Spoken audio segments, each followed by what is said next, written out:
Hello बच्चों, good morning. Today will discuss about of fungi features and reproduction. आप सभी online classes में आएँ और अटेंड करें और साथ में नोट्स भी बनाएं। आज की क्लास में मैं डिस्कस करूंगा फंजाई के बारे में, और आप सभी जानते भी होंगे, इसके बारे में डिस्कस हो गया था पहले भी, लेकिन एक क्विक रिवीजन के तहत हम आपको बताएंगे जो इम्पोर्टेंट क्वेश्चन है।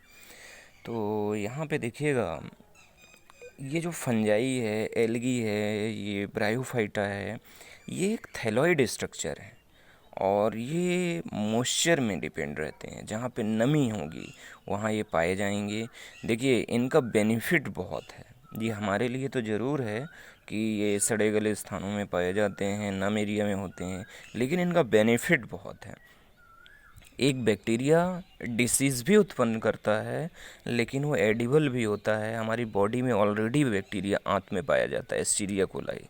बैक्टीरिया नहीं होगा तो हमारा भोजन डाइजेस्ट नहीं होगा। इसी प्रकार ये जो फंजाई है, बैक्टीरिया है, आज की जो डिमांड है एंटीबायोटिक बनाने में सबसे ज़्यादा यूज़फुल होता है। बैक्टीरिया या इसका फंजाई का यूज़ फर्मेंटेशन मेथड, जो बियर वाइन का प्रोडक्शन होता है, उत्पादन होता है, इसमें सबसे ज़्यादा उत्पादन होता है। एंटीबायोटिक बनाई जाती है फूड और बेकरी इंडस्ट्री में। जो बेकरी में आप डिफरेंट टाइप्स ऑफ केक बनते हैं, नमकीन बनती हैं, ये बेकरी प्रोडक्ट में भी सबसे ज़्यादा इम्पोर्टेंट होता है। तो कहीं ना कहीं सभी का बेनिफिट है। तो आइए इसके कुछ फीचर्स डिस्कस करते हैं। फीचर्स में देखिएगा, पहला नंबर है स्टडी ऑफ फंजाई, यानी फंजाई का अध्ययन विज्ञान की किस शाखा में किया जाता है, तो उसको बोलते हैं माइकोलॉजी। देन इसका सेकंड फीचर्स है क्लोरोफिलस। क्लोरोफिलस का मतलब होता है इसमें क्लोरोफिल नहीं पाया जाता। फंजाई में, एल्गी में पाया जाता है, फंजाई में नहीं पाया जाता। Difference between algae and fungi, तो एल्गी में क्लोरोफिल प्रेजेंट होता है, फंजाई में क्लोरोफिल नहीं पाया जाता। सेकेंड, नेक्स्ट पॉइंट क्या है, यूकैरियोटिक थैलोफाइट, यानी इसका जो थैलस होगा वो कैसा होगा, बहुकोशिकी होगा, एक कोशिकी नहीं होता, मल्टी न्यूक्लिएटेड होता, मल्टी सेलुलर होता है।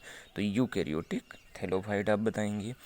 नॉन वेस्कुलर, ये फिर आ गया शब्द। तो ब्रायोफाइटा में हमने डिस्कस किया था कि नॉन वेस्कुलर असंवहनी ऊतक होते क्या हैं।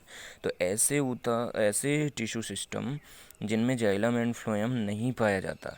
नॉन वेस्कुलर का मतलब होता असंवहनी, इसमें इतनी क्षमता नहीं होती कि ये सभी चीज़ों का अवशोषण कर सके, संवहन कर सके। यदि इसमें इतनी क्षमता होती तो ये क्या करता, ये मॉइस्चर पे डिपेंड नहीं होता। रूट स्टेम लीफ होती नहीं, तो रूट स्टेम लीफ इसमें नहीं पाई जाती। तो साथ में इसमें ये भी बताएंगे, जाइलम एंड फ्लोएम का जो टिश्यू सिस्टम है वो अपसेंट होता पूर्णतः। बॉडी ऑफ फंजाई, फंजाई के शरीर को या संरचना को क्या कहते हैं, तो माइसीलियम कहते हैं। सर ये माइसीलियम क्या होता है, तो यहाँ पे देखिए, यहाँ बहुत सारे हाइपा बने हुए हैं, छोटे छोटे खंड, और कई सारे खंड मिलकर एक शारीरिक संरचना का निर्माण करते हैं, जिसे हम क्या कहते हैं, माइसीलियम। तो ये माइसीलियम किससे मिलकर बना होता है, तो बहुत सारे हाइपा मिलकर एक माइसीलियम का निर्माण करते हैं। हाइपा क्या होते हैं सर, तो हाइपा में बताइएगा, ये टू टाइप्स ऑफ होते हैं, असेप्टेड और सेप्टेड। एक पट रहित होता है और एक पटयुक्त होता है। स्ट्रक्चर में डिस्कस करेंगे। यहाँ पे देखिए, असेप्टेड में किसी प्रकार की खंड युक्त बॉडी नहीं है, भिन्नित नहीं है खंड में, लेकिन सेप्टेड में देखेंगे इसकी बॉडी डिवाइड है, खंड युक्त है। तो इसमें खंड युक्त होते हैं जिनमें सेप्टेड होते हैं, उनमें एक या दो केंद्रक होते हैं, लेकिन जिनकी बॉडी असेप्टेड होती है, खंड रहित होती है, उनमें मल्टी न्यूक्लिएटेड सिनोसाइट उनको कहते हैं। ये चीज़ ध्यान रखिएगा। फिर हेट्रोट्रोपिक, हेट्रोट्रोपिक यानी हेट्रो मतलब विषम, अब विषम का मतलब होता है इनकी जो न्यूट्रिशन वैल्यू है सेप्रोफाइटिक और parasitic.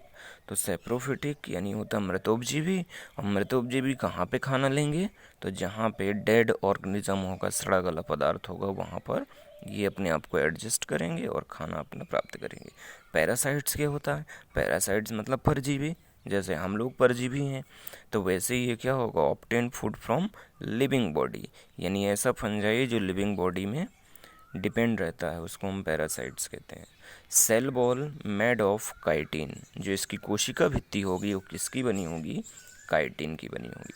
Sex organs unicellular non jackets, जो इनकी जननांग होंगे, कोशिकांग होंगे, ये क्या होंगे, एक कोशिकीय होंगे, उनके ऊपर किसी प्रकार की जैकेट, ऊपरी संरचना नहीं पाई जाती। फिर यहाँ पे देखिएगा symbiotic association of algae and fungi, जो इनका सहजीविता का सबसे बेस्ट एग्जाम्पल है वो है लाइकेन। लाइकेन हमारे इन्वायरमेंट का एयर पोल्यूशन का इंडिकेटर है, यानी जहाँ पर जो वायु प्रदूषण होगा वहाँ पर लाइकेन ग्रो नहीं करता। तो यहाँ पे देखिए reproduction 3 types, vegetative, asexual and sexual reproduction. तो यहाँ पर वेजिटेटिव रिप्रोडक्शन क्या है, तो वेजिटेटिव रिप्रोडक्शन है बेटा किसी भी प्लांट का हो, ये ध्यान रखिएगा, इसमें किसी प्रकार की गैमेट्स की ज़रूरत नहीं पड़ती मेल फीमेल की। इसमें बॉडी से टूटा हुआ भाग, निकला हुआ भाग गिरकर अब पुनः मिट्टी में अपने आप को जर्मिनेट कर देता है, उसी को हम कहते हैं वेजिटेटिव रिप्रोडक्शन। फ्रेगमेंटेशन यानी खंड, कोई चीज़ खंड खंड में निकलना, टूटना, और वो हर एक खंड एक नया माइसीलियम या संरचना का डेवलपमेंट करता है, उसको हम फ्रेगमेंटेशन कहते हैं। इसमें देखिएगा अनेक टुकड़ों में हाइपा टूट जाता है, प्रत्येक टुकड़ा एक नया माइसीलियम डेवलप करता है। एग्जाम्पल क्या है, Aspergillus, Mucor and Rhizopus. Fission यानी विखंडन, वही है एक सेल 2 सेल्स में डिवाइड हो गई, इसका सबसे बेस्ट एग्जाम्पल है ईस्ट। यहाँ पे बडिंग तीसरा नेक्स्ट मुकुलन कहते हैं। बडिंग मतलब होता है कोई भी चीज़ में वृद्धि होती, अतिवृद्धि होती। ये सामान्य कोशिका थी, इसके ऊपर एक आउट ग्रोथ हो गई, अतिवृद्धि जिसको बोलते हैं, और धीरे धीरे ये अपनी बॉडी से अलग हो गई, जिसको बड कहते हैं, और ये जाके नीचे सॉइल में क्या करेगी, सॉइल में ग्रो करके एक माइसीलियम डेवलप कर लेती है। फिर असेक्सुअल रिप्रोडक्शन, असेक्सुअल रिप्रोडक्शन में किसी प्रकार की गैमेट्स की ज़रूरत नहीं होती, मेल फीमेल गैमेट्स की। इसमें स्पोर्स के माध्यम से डेवलपमेंट रिप्रोडक्शन होता है। Spores formation by mitosis division, spores का जो निर्माण होगा वो समसूत्री विभाजन के द्वारा होता है। यहाँ पे देखिएगा ये माइसीलियम है, ये इसके स्पोरेंजियम है जहाँ पे स्पोर्स डेवलप होते हैं, और स्पोरेंजियम के नीचे स्पोरेंजियो 4 होता है। यहाँ पे देखिएगा ये जो स्पोरेंजियम है, जब ये स्फुटन करेगा, फूटेगा ऊपर से, तो यहाँ पे स्पोर्स निकलेंगे जर्मिनेट होकर, और वो हर एक स्पोर्स माइसीलियम बनाने की क्षमता रखता है। फिर यहाँ पे स्पोरेंजियो स्पोर्स 2 टाइप्स के स्पोर्स होते हैं, जू स्पोर बोलते हैं एक को, और एक को बोलते हैं एप्लेनो स्पोर्स। जू स्पोर मतलब बेटा समझिएगा जिसमें चल होगा, जो मोटाइल होगा, मोशन करेगा, जिसमें फ्लैजिला पाए जाते हैं, उसको जू स्पोर कहते हैं। एप्लेनो स्पोर्स ये नॉन फ्लैजिलेटेड होते हैं, इनमें नॉन मोटाइल होते हैं, गति नहीं कर सकते, और ये जो होते हैं निम्न वर्गीय जो फंजाई होते हैं, राइजोपस म्यूकर में पाया जाता है। इस चीज़ को आप ज़रूर ध्यान रखिएगा।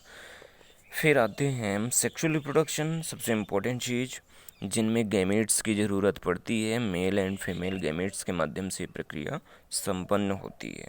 तो यहाँ पे देखिएगा बायकोनिडिया, प्लाज्मोगैमी, मियोसिस और कैरियोगैमी।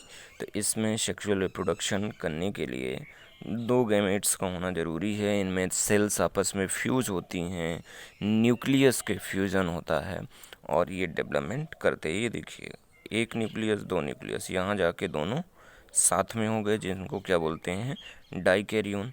कोनेडिया, कोनेडियो 4 के ऊपर डेवलपमेंट होती है ऐसी संरचना, और इनमें से एक संरचना टूटकर जब नीचे गिरती है तो ये सॉइल में ग्रो होती है, और सॉइल में ग्रो होकर अपने ही जैसी एक बॉडी का निर्माण करती है।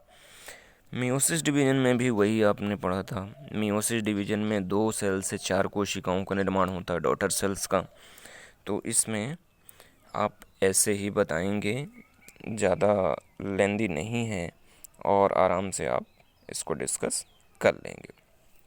हाँ, ये ध्यान रखिएगा विभिन्न प्रकार के वैज्ञानिकों का क्लासिफिकेशंस है, तो जब भी आप करें तो क्लासिफिकेशंस की जितनी भी डिवीज़न है उनको आप बताएं और साथ में उन डिवीज़न को आप डिस्क्राइब भी करें। एस्कोमाइसिटीज़, बेसिडियोमाइसिटीज़, उनको जिस वैज्ञानिक को उस वैज्ञानिक का नाम लिखें, उसके मेरिट और डीमेरिट, गुण और दोष ज़रूर बताएं कि इसमें क्या क्या गुण दोष था। इकोनॉमिक इम्पोर्टेंस ऑफ फंजाई, तो इसमें आप इकोनॉमिक इम्पोर्टेंस ऑफ फंजाई में जब भी लिखेंगे तो सबसे पहले बताएंगे यूज़फुल, मेडिसिन एरिया में इसका क्या है, ठीक है, इसका एग्रीकल्चर में क्या है, इसका फूड इंडस्ट्री में क्या है। ये सारे पिक पॉइंट करके इकोनॉमिक इम्पोर्टेंस ऑफ नेट का यूज़ करेंगे इस समय, और व्यवस्थित ढंग से ही लिखेंगे। खासकर मैं फर्स्ट ईयर के स्टूडेंट्स को ज़रूर ये बताना चाहूँगा।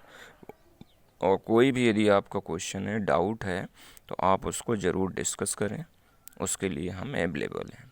Thanks for watching my classes. Good luck.